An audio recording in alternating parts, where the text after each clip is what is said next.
عامر خان سے میری ملاقات ہوئی، میں نے اس کو کوئی دین کی بات نہیں کی، صرف محبت تھی. اب تک اس کے میسج آتے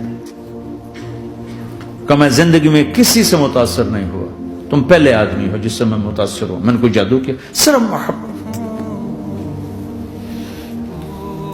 لوگوں کو محبت دو، قریب ہوں. میں جب گیا بڑی مشکل سے، اللہ نے ملاقات کا کوئی راستہ ہی نہیں تھا، وہ مجھے نہیں جانتا تھا، میں اسے نہیں جانتا تھا، تو کوئی موقع نہیں مل رہا تھا ملاقات کا. تو اللہ نے شاہد آفریدی کو بھیج دیا. شاہد آفریدی اس کی دوستی تھی، ہمارا جو کرکٹر ہے. میں نے اس سے فون پر کہا یار میری ملاقات تو کرا. اس نے ملاقات کروائی. تو اس نے مجھے کہا آدھا گھنٹہ ہے، آدھا گھنٹہ. جب میں پہنچا میکسیمم پونا گھنٹہ. میں ٹھیک. میں گیا تو وہ سہما ہوا چہرہ کہ بھئی مولانا آ گیا، پتہ نہیں کیا کہیں گے، بھئی یہ تو کیا کر رہا ہے، تو حرام کر رہا ہے، ناچ رہا ہے، گا رہا ہے، توبہ کر، ابھی تیرے لیے دوزخ کا فیصلہ ہو جائے. پتہ نہیں کیا ہو، وہ ڈرا ہوا سہما ہوا تھا. تو میرا ایک دور کالج لائف تھا. میرے اللہ نے مجھے ہدایت دی اور میں 3 دن کے لیے میں اس دوست کو، اس کی نسلوں کو دعائیں دیتا ہوں جو مجھے زبردستی پکڑ کے لے گیا. نہ میرا تبلیغ سے کوئی تعلق، نہ واسطہ، نہ میں کوئی ان سے متاثر.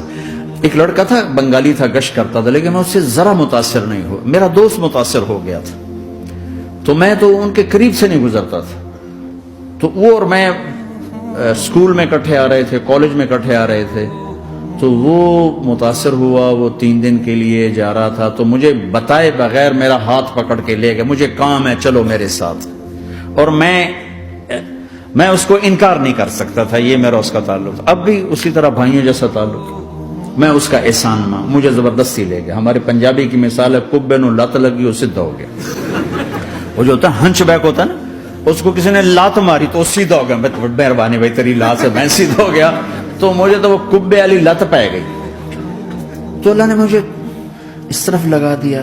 اور جب میری کالج لائف، میں نے کالج کا بہترین سنگر تھا، اسکول کا بہترین. یہ جنید جمشید کیا ہے جو اس زمانے میں یہ سارا کو ٹھا میں نے سارا کیا ہے. تو اب وہ بیچارہ ایسے بیٹھا ہوا. تو میں نے اس سے بیٹھتے فلموں کی باتیں شروع کر دی. اور تھوڑی دیر بعد کہ میں نے محسوس کیا کہ فرام 60 to 72 جو فلم انڈسٹری کو جتنا میں جانتا تھا اتنا وہ نہیں جانتا تھا. تو اس کے اوپر میرے علم کا روپ پڑ گیا. اس کی لائن کا علم تھا نا. تو وہ تو حیران پریشان، یہ واز تو ہو رہے. تو کبھی دلیپ کمار کی باتیں شروع ہو گئیں، کبھی راج کپور کی شروع ہو گئی، اور کبھی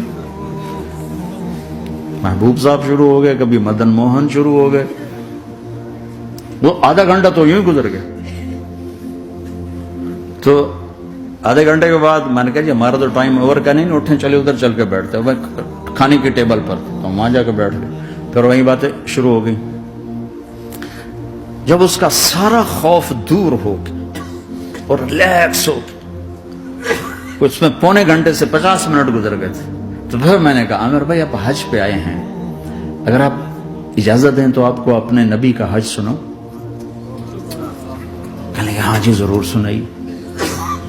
پھر میں 1.25 گھنٹہ بولتا رہا اور وہ ایسے کر کے یہاں سے وہ یوں نہیں ہوا. 1.25 گھنٹہ ایسے بیٹھ کے یوں سنتا، ہلا نہیں اپنی جگہ سے.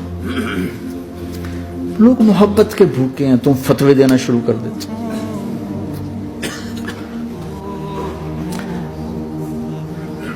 2 گھنٹے کی ملاقات کے بعد جب ہم نکلے تو نیچے تک چھوڑنے آیا عامر خان.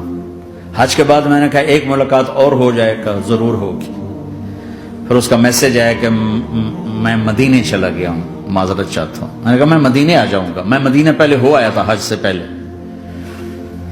تو اس نے کہا کہ آپ 14 تاریخ کو آ جائیں، 4 سے 6 کا ٹائم میں نے آپ کے لیے رکھا ہے. تو میں جنید اور ایک اور ساتھی ہم دوبارہ وہاں چلے گئے 4 بجے.